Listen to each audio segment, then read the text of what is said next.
සුබ දවසක් වේවා මගෙත් එක්ක එකතු වෙලා ඉන්න මගේ වීඩියෝස් බලන හැමෝටම. අද නම් මම මහන වීඩියෝ එකක් නෙවෙයි ඔයාලත් එක්ක ෂෙයා කරගන්නේ. එක දිගටම වැඩ කළා ඉතින් මට හරිම මහන්සියි. ඒක නිසා මම හිතුවා ටිකක් ඇවිදින්න ඕනි කියලා. ටිකක් ඔළුව නිදහස් කරගන්න.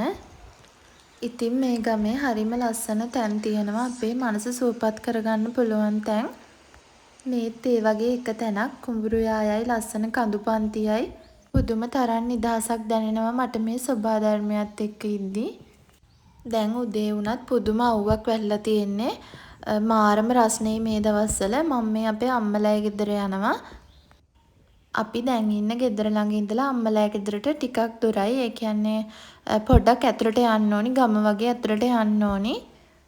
මේ කුඹුරේ නම් ගොයන් කපලා තිබුණා.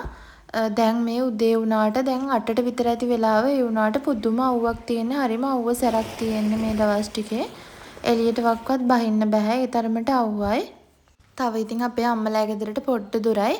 මේ පාරේ ගෙවල් එහෙම නැහැ වැඩිය. අහලින් පහලින් තමයි ගෙදරක් තියෙන්නේ. මං එනකොට අපේ අම්මා කුඹුරේ හිටියා. ගොටුකොළ ගලවන ගමන් මේ අපේ අම්මගේ ගොටුකොළ පාත්තිය. බලන්නකෝ දැක්කහමත් ආසයි. හරිම ලස්සන කොළ පාටට හැදිලා තියෙනවා. කිසිම බෙහෙත් පෝරක් නැතුව තමයි අම්මා මේවා වවන්නේ. ඒ මේවයි තනකොළ හැදිලා තියෙනවා. ඒව ගලව ගන්න යාට බැරි වුණාලු වෙලාවක් නැති නිසා. මම ඉතින් ගෙදර ගෙනියන්න කියලා ටිකක් ගලව ගත්තා. මම හරි ආසයි ගොටුකොළ කැඳ බොන්න. ගොටුකොළ විතරක් නෙමෙයි තව එක එක දේවල් එයා හිටවලා තියෙනවා. මේ එයා හිටවලා තියෙන නීවිති පඳුරු. ඒව නම් තාම කපන්න තරම් පොඩි පැල වගේ. මේ තියෙන්නේ තම්පලා. ඒවත් තාම පොඩි හරියට හරි ගිහිල්ලා නැහැ. ඇත්තටම මම වැඩිපුරම අද මෙහි ආවේ නිවාඩු දවසේ මගේ හේයා ඔයිල් එක ඉවරයි. ඒක හදා ගන්න ඕනි මේ බෙහෙත් පැල ටික ගලවගෙන යන්න. මෙන්න මේ ගස් జాතිය අනිවාර්යෙන්ම ඕනි. මේකට කියන්නේ කීකිනිදිය හරි එහෙම මොකක් හරි නමක් තමයි මේ පැත්තේ කියන්නේ. මේවා හැදෙන්නේ කුඹුරු වල. මේ අපේ කුඹුරේ දැන් ගොයන් කපලා ඉවර වෙලා ඒකේ නියරවල් වල මේ වගේ හැදිලා තියෙනවා. මේ ගස් මේ තියෙන්නේ අපේ ආතා හිටවපු කොහිල මේ කොටුවක්. ඒකත් දැන් කැලේට වැවිලා එයා නැති වුණා විතරයි ඔක්කොම මේ කැලේට ගිහිල්ලා තියෙන්නේ. හැබැයි ඒකේ ඇති වෙන්න මේ කොහිල ගොබ තියෙනවා. මම ඒ ටිකකුත් කඩාගත්තා. ගොඩ දවසකින් මේ කෑවේ නැහැ. ඉස්සෙල්ලා නම් හැමදාම වගේ කනවා. ඒ වුණාට දැන් අරහෙට ගියාට පස්සේ නැහැ මේ හම්බුනේ. ඇත්තටම මේ පිදුරුගොඩ දැක්කහම මට මගේ පොඩි කාලේ මතක් වුණා. මොකද ඉස්සෙල්ලා මල්ලිමායි මේවයි පළු දානකම්ම නටනවා. මේ බලන්නකෝ අපේ අම්මගේ රම්පේ පඳුරු ටික වැවිලා තියෙන ලස්සන. වතුර තියෙන නිසා හොඳට සරුවට හැදිලා තියෙනවා. මෙන්න මේ ගහ ඉස්සෙල්ලා මම ගෙදර ඉන්න කාලේ අපේ තාත්තා පැණි කාමරංක කියලා ගෙනල්ලා හිටවලා තියෙන්නේ. හැබැයි ඒකේ පැණි කාමරංක නෙවෙයි හැදිලා තියෙන්නේ. දැන් මම ගිහින් බලනකොට ඒකේ බිලින් හැදිලා ගහ පිරෙන්නම. ඉතින් මම ගොඩක් වෙලා හිටියේ නැහැ. ටක් ගාලා ආවා. මොකද ගෙදරත් වැඩ ටිකක් තියෙනවා. මේ අපේ අම්මලා ගෙදර ඉන්න චූටි කුකු එයා හැමදාම මාව ගෙනත් දාන්න මගේ බයික් එක ළඟට එනකන් එනවා. ඔය අදත් ඒ වගේ ඇවිල්ලා බයික් එක පහු කරගෙන මෙයා දුවනවා. ඉතින් මම ගෙදර ඇවිල්ලා ඉක්මනට උයාගත්තා. මට හිතුණාද මේ ගඟේ යන්න ඕනි කෑම එකක් ඔතාගෙන කියලා. ගොඩ දවසකින් ගඟේ යන්නත් බැරි වුණා. නිවාඩු දවසේ ඉතින් ඒක නිසා මම මේ ටක් ගාලා උයාගත්තා.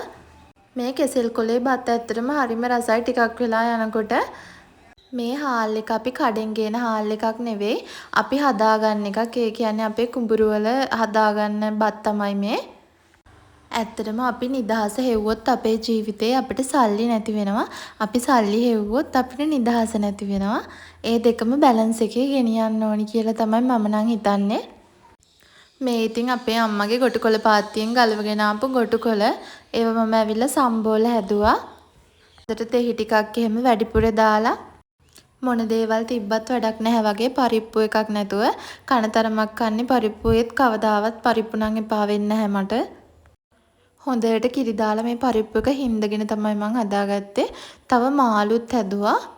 මම ලොකුවට මාළු එහෙම නම් හදන්න දන්නේ නැහැ. හැබැයි මේ පාර මාළු එක නම් ටිකක් රහට ආවා. මිරිස් එහෙම බැදලා දාලා එහෙම තමයි මම හැදුවේ.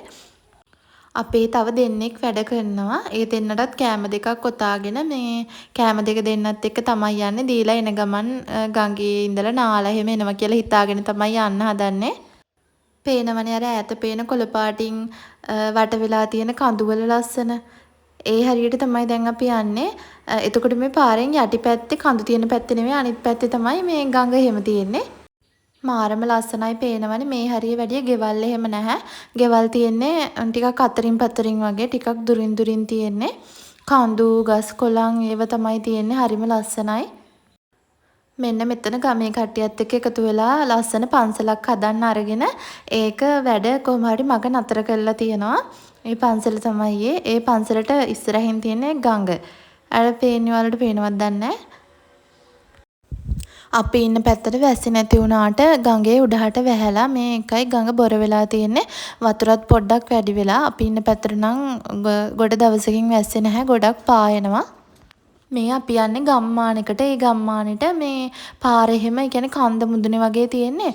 පාර එහෙමත් හොඳට නැහැ. කඩයක්වත් අහල පහලකවත් නැහැ. කොහොම හරි ගොඩාක් ටවුන් එකේ ඉඳලා අස්සේ තමයි තියෙන්නේ. හරිම ලස්සන කොළ පාට කියන්නේ හරිම ලස්සන view එකක් තමයි තියෙන්නේ.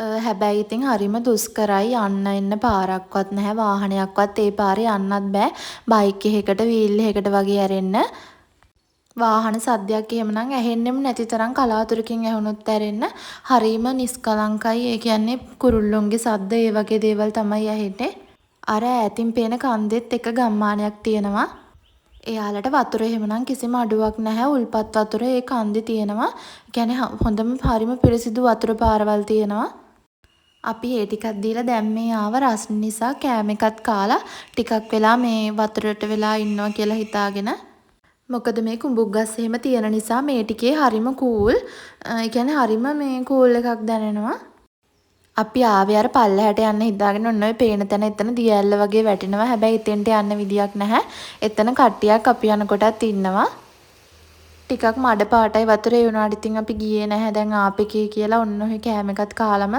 නාගෙනම යනවා කියලා හිතාගෙන හිටියා ඉතින් තව දෙයක් ඔයාලට මතක් කරන්නම් මාව subscribe කරපු නැති කෙනෙක් මේ වීඩියෝ එක බලනවා නම් මාව subscribe කරන්න කියලා ආදරයෙන් මතක් කරනවා ඒ වගේම වීඩියෝ එකට ඔයාලගේ අදහස කමෙන්ට් එකක් දාන්නත් අමතක කරන්න එපා like එකකුත් දාලා මගේ ඉතින් විඩාවටපත් වෙච්ච මනසත් මෙන්න මේ විදිහට සුවපත් කරගෙන අදට වීඩියෝ එක ඉවර කරන්නයි ඉතින් මේ සෝදානම. ආයෙත් එහෙනම් ඉක්මනටම ඇඳුමක් මහන වීඩියෝ එකක් මම අරගෙන එන්නම්. මාව බලන් හිටියටයි අහන් හිටියටයි එහෙනම් අන්තිම වෙනකම්ම ගොඩාක් ස්තුතියි. ගිහින් එන්නම්.